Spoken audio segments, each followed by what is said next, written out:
les faits. Il s'agit d'un crime de sang. Face à ce crime de sang, face à cette barbarie, cette folie meurtrière, force est à la loi et à la loi seule. Vous savez que la justice est la base du trône de Dieu. Sans la justice, il n'y a pas d'état de droit. Voilà pourquoi, face à ce drame, la loi doit s'appliquer dans toute sa rigueur, sans complaisance, à la garde de ce criminel. Merci. Madame qui? Oui. Ah, d'ici. Nous venons là de reconstituer les faits. Il s'agit d'un crime de sang. Face à ce crime de sang, face à cette barbarie, cette folie meurtrière, force est à la loi et à la loi seule. Vous savez que la justice est la base du trône de Dieu. Sans la justice, il n'y a pas d'état de droit. Voilà pourquoi, face à ce drame, la loi doit s'appliquer dans toute sa rigueur, sans complaisance, à la garde de ce criminel. Oui. Les égratignures veulent dire quoi? D'après vous, votre métier, ça veut dire quoi? Lorsqu'on étrangle quelqu'un. Ah.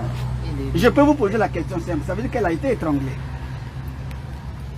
Non, je vous pose la question. Oui. Elle a été étranglée par son mari. Je sais pas si c'est son mari. Bon, écoutez, j'appelle ce mari. Vous étiez ici sur les lieux. Oui. Sur les lieux. Oui. Vous avez vu qu'il y avait des... Les égratignures. Partout. Oui.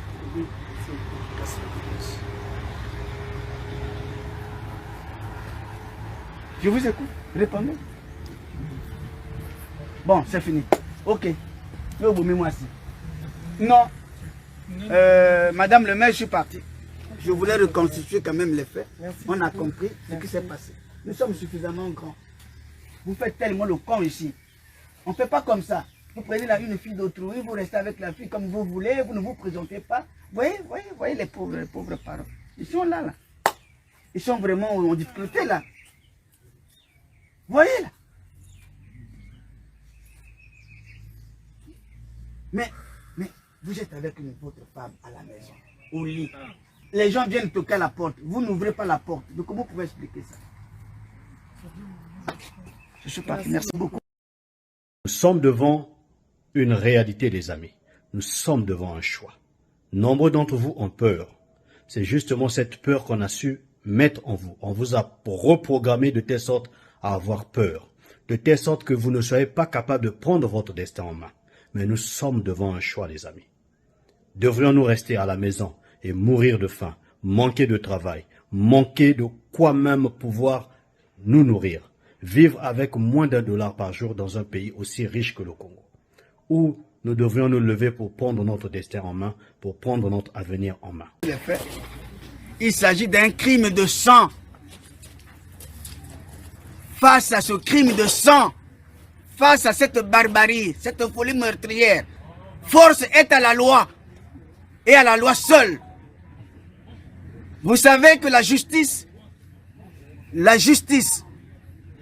est la base du trône de Dieu. Sans la justice, il n'y a pas d'état de droit.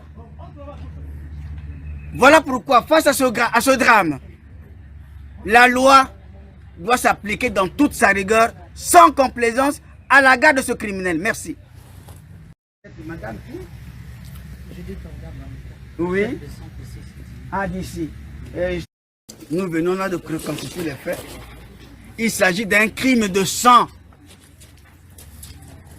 Face à ce crime de sang,